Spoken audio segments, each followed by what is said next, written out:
Hi friends, అందరికీ నమస్తే. అందరూ ఎలా ఉన్నారు? బాగున్నారా? కువైట్ కొత్తగా వచ్చిన తర్వాత మన పాస్పోర్ట్ ను కువైట్ వాళ్ళు ఎందుకు తీసుకుంటారు అనే దాని గురించి ఈ వీడియోలో మనం క్లియర్ గా తెలుసుకుందాం. ఈ డౌట్ చాలా మందికి ఉంది. చాలా మంది నాకు కామెంట్లలో కూడా అడుగుతున్నారు. అన్న, మనం కువైట్ కు వచ్చిన తర్వాత మన పాస్పోర్ట్ ను ఎందుకున్నా మన సార్ వాళ్ళు తీసుకునేస్తారంట, మన సేట్ వాళ్ళు తీసుకుని వాళ్ళ దగ్గర పెట్టుకుంటారంట, దేని వల్ల తీసుకుంటారు అని చాలా మందికి అయితే ఇదే డౌట్ ఉంది. దాని గురించి ఈ వీడియోలో మనం క్లియర్ గా తెలుసుకుందాం. కువైట్ అనే కాదు, ఖత్తర్, సౌదీ, మస్కట్, దుబాయ్ ఏ కంట్రీకి అయినా సరే మీరు వచ్చిన తర్వాత ఖచ్చితంగా మన పాస్పోర్ట్ అయితే వాళ్ళు తీసుకునేస్తారు. మన సేట్ వాళ్ళు అయితే ఖచ్చితంగా తీసుకుని వాళ్ళ దగ్గరే పెట్టుకునేస్తారు. వీడియోని అయితే స్కిప్ చేయకుండా పూర్తిగా చూడండి. ప్రతి ఒక్కరు కూడా వీడియోని లైక్ చేయండి. చాలా మంది వీడియోని లైక్ చేయడం లేదు. కొద్దిగా లైక్ చేసి సపోర్ట్ చేయండి. మీకు ఇంకా ఎలాంటి వీడియోస్ కావాలి, ఏమేమి డౌట్స్ ఉన్నాయనేది కూడా నాకు కామెంట్ చేయండి. దాని గురించి వీడియోస్ చేయడానికి నేను ట్రై చేస్తాను. ఇంకా వీడియోలోకి వెళ్ళిపోదాం. ఫస్ట్ వచ్చి ఖాజీ వీసా గురించి మాట్లాడుకుందాం. ఇళ్లలో పనిచేయడానికి వచ్చే వాళ్ళ గురించి మాట్లాడుకుందాం. రెండో పాయింట్ సూన్ వీసా పైన వచ్చే వాళ్ళ గురించి మాట్లాడుకుందాం. ఈ రెండు వీసాలకు కూడా కొద్దిగా డిఫరెంట్ ఉంటుంది కాబట్టి ఇళ్లలో పని చేయడానికి వచ్చే వాళ్ళ గురించి మాట్లాడుకుందాం. మీరు ఎవరైనా సరే కువైట్ వాళ్ళ ఇంట్లో ఒక డ్రైవర్ పని అయినా, హౌస్ బాయ్ పని అయినా, దివాని పని అయినా, లేదంటే ఎడార్లో గెస్ట్ హౌస్ లో పని చేయడానికైనా, లేదంటే ఒంటెల కాడ, గొర్రెల కాడ, ఈ విధంగా మీరు ఎవరైతే పని చేయడానికి వస్తున్నారో ఆడవాళ్ళైనా సరే ఇంట్లో క్లీనింగ్ పని, వంట పని, పిల్లలు చూసుకోవడానికి, ఈ విధంగా ఎవరైతే పని చేయడానికి వస్తున్నారో మీరు కువైట్ ఎయిర్పోర్ట్ లో దిగిన తర్వాత మీకు అక్కడ ప్రాసెస్ అనేది ఉంటుంది. ఫింగర్స్ అన్ని తీసుకొని మీ ఐస్ స్కాన్ చేసుకొని పేపర్ వర్క్ అనేది ఉంటుంది అక్కడ ఎయిర్పోర్ట్ లో. ఆ పేపర్ వర్క్ అంతా అయిపోయిన తర్వాత మిమ్మల్ని ఒక వెయిటింగ్ హాల్ లో కూర్చోమని చెప్తారు. ఎందుకు కూర్చోమని చెప్తారంటే మిమ్మల్ని బయటకు పంపించరు. ఆ వెయిటింగ్ హాల్ లోనే కూర్చోవాలి. ఎందుకంటే మనకి ఎవరైతే వీసా తీసింటారో మన సేట్ వచ్చేంత వరకు మనం అక్కడే కూర్చోవాలి. గంట అయినా, 2 గంటలైనా, 3 గంటలైనా మన సేట్ వచ్చేంత వరకు అక్కడే ఉండాలి. వేరే వాళ్ళు ఎవరు వచ్చినా కూడా మిమ్మల్ని బయటకు పంపించరు. మీ బంధువులు వచ్చినా పంపిరు, మీ అన్న వచ్చినా పంపిరు, మీ అక్క వచ్చినా పంపిరు, ఎవరు వచ్చినా గానీ మిమ్మల్ని ఆ వెయిటింగ్ హాల్ నుంచి గంటకైతే పంపించరు. అక్కడనే కూర్చొని ఉండాలి. మనకి ఎవరైతే వీసా తీసింటారో మన సేట్ అక్కడికి వచ్చి అతని బతాకా అంటే అతని సివిల్ ఐడి కార్డు తీసుకొని వచ్చి ఎంటర్ చేయించి 10 దినాలు డబ్బులు కడితే అప్పుడు మిమ్మల్ని బయటకైతే పంపిస్తారు. ఒకవేళ సేట్ రాలేదనుకోండి, ఆ సేటు సివిల్ ఐడి ఎవరో ఒకరు తీసుకురావాలి. మీ బంధువులైనా సరే, లేదా ఆ ఇంట్లో పనిచేసే డ్రైవర్ అయినా, ఎవరైనా సరే మీ వీసా ఎవరు పేరు పైన అయితే ఉంటుందో వాళ్ళది సివిల్ ఐడి కార్డు తీసుకొని వస్తేనే మిమ్మల్ని బయటకైతే పంపిస్తారు. ఒకవేళ కువైట్ వాళ్ళు వచ్చారనుకోండి, ఎయిర్పోర్ట్ లోనే మీ దగ్గర నుంచి పాస్పోర్ట్ తీసుకునేస్తారు. మీ దగ్గర ఎయిర్పోర్ట్ లోనే పాస్పోర్ట్ తీసుకునేస్తారు. మీరు కువైట్ లో దిగిన వెంటనే మీ పాస్పోర్ట్ ఫస్ట్ పోలీసులు తీసుకుంటారు. అక్కడ ప్రాసెస్ అంతా అయిన తర్వాత వెయిటింగ్ హాల్ లో ఒక పోలీస్ అధికారి ఉంటాడు, అతని దగ్గర పెట్టుకొని ఉంటాడు. మీకోసం ఎవరైతే వస్తారో సేటు అతని చేతికి ఇచ్చేస్తాడు పాస్పోర్ట్. మీకు మళ్ళీ ఆ పాస్పోర్ట్ ఎప్పుడు ఇస్తాడంటే మళ్ళీ మనం ఇండియాకి ఎప్పుడైతే వెళ్తామో అప్పుడు మళ్ళీ మన చేతికి పాస్పోర్ట్ ఇస్తారు. అంతవరకు ఆ పాస్పోర్ట్ అయితే మన చేతికి ఇవ్వరు. ఎందుకు పెట్టుకుంటారో ఆ పాస్పోర్ట్ వాళ్ళ దగ్గర మీకు చాలా మందికి డౌట్ రావచ్చు. మామూలుగా అయితే మనకు మెడికల్ తీసుకెళ్లాలన్నా, అకామ తగలాలన్నా, ఇవన్నీ ప్రాసెస్ చేసుకోవడానికి పాస్పోర్ట్ అయితే ఖచ్చితంగా కపిల్ దగ్గర ఉండాలి. ప్రతిసారి మన దగ్గర నుంచి తీసుకొని పోవడము, మళ్ళీ మనకి ఇవ్వడము, తీసుకొని పోవడము అలా చేయదు కాబట్టి వాళ్ళ దగ్గర పాస్పోర్ట్ పెట్టుకునేస్తారు. ఇదొక కారణం. ఇంకా రెండో కారణం, మీ పైన నమ్మకం కలిగేంత వరకు మీ పాస్పోర్ట్ ను మీ దగ్గర పెట్టమన్నా పెట్టరు. ఎందుకు? వాళ్ళు లేనప్పుడు మనం ఏదైనా పారిపోతామేమో, లేదంటే వాళ్ళ ఇంట్లో ఏదైనా దొంగతనం చేస్తామేమో, ఏదైనా వస్తువులు తీసుకొని పారిపోతామేమో, లేదంటే నువ్వు ఒక డ్రైవర్ నువ్వు కారు ఉంటుంది నీ చేతిలో, నువ్వు కారు తీసుకొని ఎక్కడ అమ్ముకొనైనా నువ్వు వెళ్ళిపోతావేమో ఇండియాకు ఏమో అనేసి వీళ్ళు మనల్ని నంబరు. పాస్పోర్ట్ వాళ్ళ దగ్గరే పెట్టుకుంటారు. ఇంకా ఆడవాళ్ళు అయితే కనీసం సివిల్ ఐడి కార్డు కూడా కొందరు వాళ్ళ చేతికి ఇవ్వరు. వాళ్ళు సెలవు పోవాలన్నప్పుడే వాళ్ళ చేతికి ఇస్తారు. మళ్ళీ ఇంటికి వస్తానే ఆ సివిల్ ఐడి కార్డు తీసుకుని వాళ్ళ దగ్గర పెట్టుకుంటారు. పాస్పోర్ట్ కూడా వాళ్ళ దగ్గరే ఉంటుంది. నువ్వు 20 సంవత్సరాలు పనిచేసినా గానీ మనల్ని నంబర్ కువైట్ వాళ్ళు. ఎవరో కొందరు ఉంటారు, ఒకరిద్దరు నమ్ముతారు, మన పాస్పోర్ట్ మన దగ్గరే పెట్టేస్తారు. మీ దగ్గర ఉంటే ఏముంది, నా దగ్గర ఏముంటుంది, పెట్టుకోండి అని చెప్తారు. ఇప్పుడు నేను కూడా ఇంట్లోకి వచ్చి 6 సంవత్సరాలు అయింది. ఈ మిత్రుడికి కూడా నా పాస్పోర్ట్ నాకు ఇవ్వడు మా సేటు. నేను కువైట్ కు వస్తానే పాస్పోర్ట్ తీసుకుని వస్తాడు.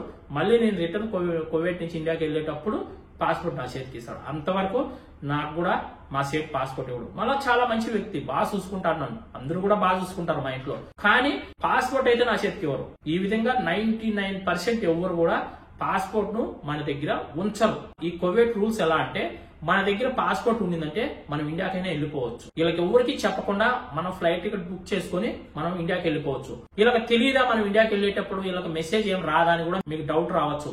మెసేజ్ వస్తుంది. ఎప్పుడు వస్తుంది? మనకు ఎయిర్పోర్ట్ లో ప్రాసెస్ అంతా అయిపోయి అక్కడ మనకి ఎమర్గేషన్ ఉంటుంది. అక్కడ మనం ఫింగర్ వేస్తాం. ఫింగర్ వేసి వెయిటింగ్ హాల్ లోకి వెళ్తాం చూడు మనం.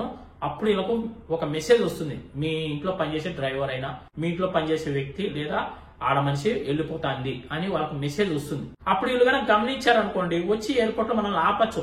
ఒకవేళ వీళ్ళు ఏదైనా నిద్రపోతా ఉన్నా, ఏదైనా పనుల మీద ఉన్నా, ఆ మెసేజ్ చూడకని ఉన్నారనుకోండి, ఒక 1 hour 2 hours చూడకని ఉన్నారనుకోండి, ఆ మెసేజ్ ను ఫ్లైట్ వెళ్ళిపోయింది అనుకోండి, మళ్ళీ ఏం చేయలేదు. అట్లా చాలా మంది కూడా వెళ్ళిపోతారు. పాస్పోర్ట్ మన దగ్గర ఉండింది అనుకో, టికెట్ తీసుకొని డైరెక్ట్ వెళ్ళిపోయిన వాళ్ళు చాలా మంది ఉన్నారు, ఇళ్లలో పనిచేసిన వాళ్ళు కూడా. అందుకోసం మన పాస్పోర్ట్ ను వాళ్ళ దగ్గరే ఉంచుకుంటారు. నువ్వు 5 సంవత్సరాలు పనిచేయి, 10 సంవత్సరాలు పనిచేసినా కూడా కువైట్ వాళ్ళు మనల్ని నమ్మరు. ఎవరో కొందరు నమ్ముతారు, వాళ్ళైతే పాస్పోర్ట్ మన దగ్గర పెట్టుకోమని చెప్తారు. కొందరైతే మాత్రం పాస్పోర్ట్ ను అస్సలు మన దగ్గర పెట్టరు. కువైట్ ఇంట్లోకి పని చేయడానికి వచ్చామంటే ఖచ్చితంగా మన పాస్పోర్ట్ ని తీసుకుని వాళ్ళ దగ్గరే పెట్టుకుంటారు. ఇంకా రెండో పాయింట్, సూన్ వీజా పైన వస్తూ ఉంటారు చాలా మంది. సూన్ వీజా పైన వచ్చిన వాళ్ళు ఎయిర్పోర్ట్ లో దిగిన తర్వాత వాళ్ళకి ఫింగర్ ప్రింట్స్ ఉంటాయి. 10,000 ఫింగర్ ప్రింట్స్ కళ్ళు స్కాన్ చేసుకున్న తర్వాత డైరెక్ట్ బయట వచ్చేయచ్చు. వాళ్ళు అక్కడ వెయిట్ చేయాల్సిన అవసరం ఉండదు. కంపెనీ వాళ్ళు వచ్చేంత వరకు మనం అక్కడ ఉండాల్సిన అవసరం ఏమి ఉండదు. మనం డైరెక్ట్ బయట వచ్చేయచ్చు. మనం ఏ కంపెనీలో అయితే పని చేయడానికి వచ్చామో ఆ కంపెనీలోకి వెళ్ళిపోవచ్చు. కంపెనీలోకి వెళ్ళిన తర్వాత మన పాస్పోర్ట్ ను అప్పుడు తీసుకుంటారు. తీసుకొని వాళ్ళ దగ్గర పెట్టుకుంటారు. మనకు అకామా ఇవన్నీ తగిలేంత వరకు, ప్రాసెస్ అంతా చేసేంత వరకు కూడా వాళ్ళ దగ్గర పెట్టుకుంటారు. మళ్ళీ మనం తిరిగి ఇండియాకు వెళ్లేంత వరకు పాస్పోర్ట్ కంపెనీ వాళ్ళు కూడా మన చేతికి ఇవ్వరు. ఏ కంపెనీ వాళ్ళు కూడా పాస్పోర్ట్ మీకు ఇవ్వరు. కొన్ని కంపెనీల్లో మాత్రమే పాస్పోర్ట్ పెట్టుకోమని చెప్తారు, కానీ 99% ఏ కంపెనీ వాళ్ళు కూడా పాస్పోర్ట్ మీ చేతికి ఇవ్వరు. మళ్ళీ మనము టికెట్ బుక్ చేసుకుని ఇంక ఇండియాకి వెళ్తామన్నప్పుడు మాత్రమే పాస్పోర్ట్ ను చేతికి ఇస్తారు, కంపెనీలో పనిచేయడానికి వచ్చినా గానీ. ఎందుకంటే ఇలా అగ్రిమెంట్ ఉంటుంది. కంపెనీ వాళ్ళు కూడా 2 సంవత్సరాలు 3 సంవత్సరాల అగ్రిమెంట్ ఉంటుంది. ఆ అగ్రిమెంట్ ప్రకారం మనం అక్కడ పని చేయాలి. తిరిగి వెళ్లేటప్పుడు మాత్రమే మన పాస్పోర్ట్ మన చేతికి ఇస్తారు. మామూలుగా ఇళ్లలో పని చేయడానికి వస్తే 2 సంవత్సరాలు అగ్రిమెంట్.